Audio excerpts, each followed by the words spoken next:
Assalamualaikum warahmatullahi wabarakatuh.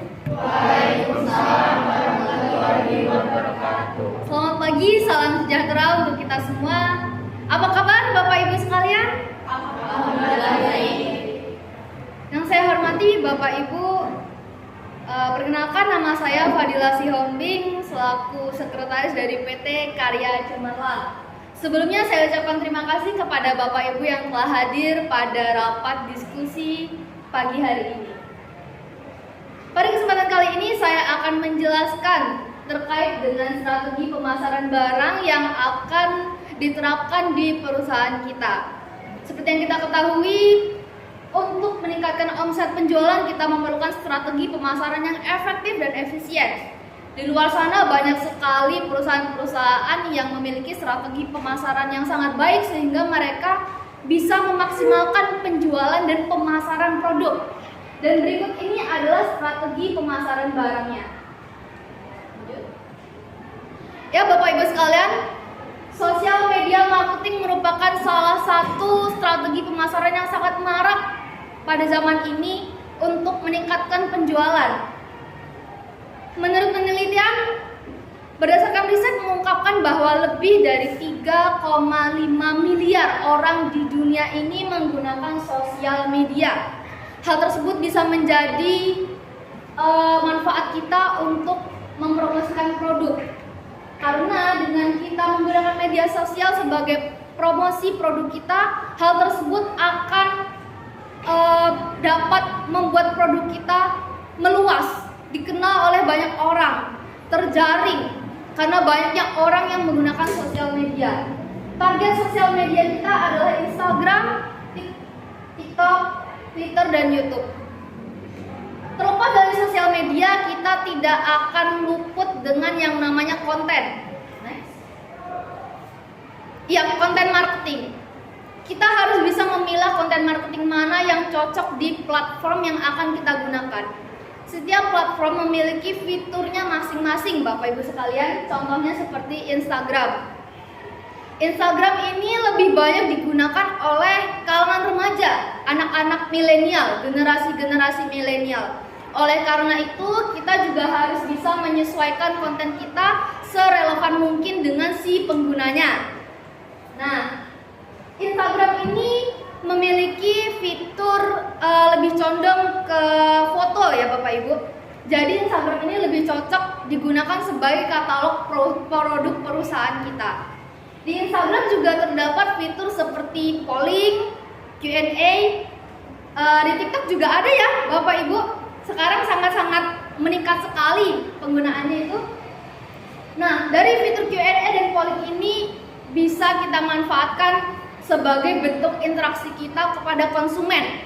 Jadi kita juga harus bisa menerima kritik dan saran dari konsumen apa kelebihan dan kekurangan dari produk kita. Berbeda dengan Twitter yang akan kita gunakan juga sebagai target pemasaran, Twitter ini lebih mendukung fitur kita untuk berinteraksi secara langsung dengan konsumen. Karena di Twitter ini lebih seperti tanya jawab ya Bapak Ibu. Twitter itu seperti pesan-pesan gitu ya. Jadi kita dapat berinteraksi secara langsung. Kalau kita ingin tahu apa yang dirasakan oleh konsumen, kita bisa gunakan Twitter kita. Itu perbedaannya. Jadi kita menggunakan banyak target sosial media karena fiturnya memang berbeda-beda dan kita bisa memanfaatkan fitur itu. Selain itu, di sosial media juga terdapat like, comment, share seperti itu ya. Nah, dengan adanya share itu kita bisa menjaring banyak konsumen. Dan dengan adanya komentar, fitur komentar itu kita juga dapat melihat, kita dapat merasakan, oh ternyata kelebihan produk kita seperti ini Bapak Ibu. Ternyata apa yang diinginkan konsumen seperti ini gitu. Jadi kita juga harus tahu apa yang diinginkan dan apa yang tidak diinginkan oleh konsumen kita. Komentar bisa menjadi tolak ukur kita untuk mengetahui kelebihan dan kekurangan produk. Yang berikutnya yaitu search engine marketing. Ini merupakan salah satu dari konten dari iklan berbayar. Next. Yap, kita juga akan menggunakan iklan berbayar, yaitu kita singkat saja SEM ya, Search Engine Marketing. Mengapa kita gunakan SEM?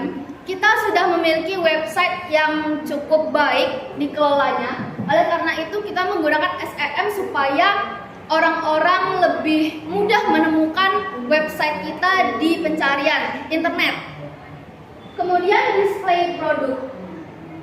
Dengan kita bekerja sama dengan pihak lain seperti bisnis retail, toko-toko, maka produk kita akan tersebar luas, Bapak Ibu sekalian.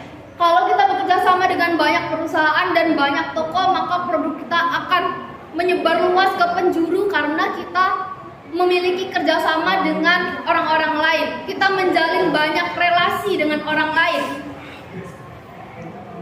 Dengan kita menjadi supplier, kita juga akan memasarkan produk kita menjadi lebih banyak, gitu. Lanjut. Nah, ini yang paling penting dari pemasaran kita, belanja online. Seperti yang kita ketahui Bapak Ibu sekalian, aplikasi belanja online ini sangat banyak sekali ya. Ada Shopee, ada Lazada, ada Tokopedia, dan banyak sekali. Kita juga harus bisa memanfaatkan aplikasi-aplikasi tersebut untuk menyebarluaskan produk kita, untuk menjaring konsumen-konsumen supaya menjadi tertarik dengan produk kita. Dari sosial media, website, konten-konten kita itu harus bisa menjadi daya tarik perusahaan kita untuk konsumen. Belanja online itu biasanya di aplikasinya itu ada voucher, ada cashback, ada potongan harga, gratis ongkir, diskon, bonus, dan lain banyak sekali. Itu adalah salah satu dari daya tarik konsumen. Konsumen akan merasa diuntungkan karena ketika mereka belanja menggunakan aplikasi belanja online, mereka merasa diuntungkan karena wah, saya belanja ini bakal dapat diskon, saya belanja ini bakal dapat potongan harga, bakal dapat bonus, ada free gift-nya. Wah, luar biasa. Itu merupakan salah satu daya tarik produk kita gitu. Salah satu fitur yang menarik di belanja online ini itu ada koin-koin ya Bapak Ibu. Karena saya juga salah satu pengguna aplikasi belanja online nih, jadi saya juga tahu. Jadi belanja online itu ada fitur seperti koin-koin. Nah, nanti kalau misal belanja ini dapat koinnya 10.000. Jadi koin 10.000 itu bisa gunakan untuk potongan harga. Nah, itu merupakan salah satu daya tarik kita. Kemudian selanjutnya yang terakhir adalah word of mouth. Ini merupakan marketing dari mulut ke mulut. Maksudnya adalah testimoni. Tetapi sebaiknya sebelum kita menggunakan sistem ini, sebelum menggunakan strategi pemasaran ini, kita juga harus meningkatkan daya tarik, kelebihan dari produk kita supaya testimoni yang diberikan juga baik. Karena strategi word of mouth ini bisa menjadi dua bilah mata pisau bagi perusahaan kita. Kalau kita perhatian dengan produk kita, apa kelebihan dan kekurangannya, maka testimoni yang diberikan juga baik. Tetapi sebaliknya, kalau kita tidak perhatian pada produk kita, mana yang menurut konsumen itu baik dan mana yang menurut konsumen itu buruk, maka itu justru menjadi pisau bagi perusahaan kita. Baiklah, dari strategi pemasaran yang sudah saya paparkan, kita dapat tarik kesimpulan bahwa strategi pemasaran sangatlah penting untuk perusahaan kita dan hal tersebut memang harus kita terapkan secara maksimal. Sampai di sini, apakah ada yang ingin memberi saran atau bertanya? Silahkan. Saya Olaina Nabila ingin bertanya mengenai search engine marketing yang podcast. Bagaimana sih cara melakukan podcast itu? Sebenarnya SEM ini kita gunakan pada website kita ya Ibu Salsa. Nah, kalau podcast ini merupakan salah satu konten marketing yang akan kita gunakan. Ini merupakan salah satu konten marketing yang kita gunakan, yaitu video, vlog, podcast, dan foto-foto. Video ini kita bisa upload di TikTok, YouTube, Instagram, itu sebenarnya bisa semua ya kalau video ya. Video, foto ini bisa kita gunakan di kita post di sosial medianya. Sedangkan kalau podcast ini biasanya lebih condong ke arah YouTube. Benar Bapak Ibu? Benar ya? YouTube. Nah, kalau podcast ini seperti saya pikir seperti tanya jawab saja cukup gitu. Kalau memang podcast ini kurang efektif, kurang efisien, kita bisa hapus saja dengan ganti konten marketing yang lain. Terima kasih, cukup selesai. Baiklah, terima kasih Bapak Ibu sekalian. Kurang lebihnya saya mohon maaf. Saya akhiri. Wassalamualaikum warahmatullahi wabarakatuh. Waalaikumsalam.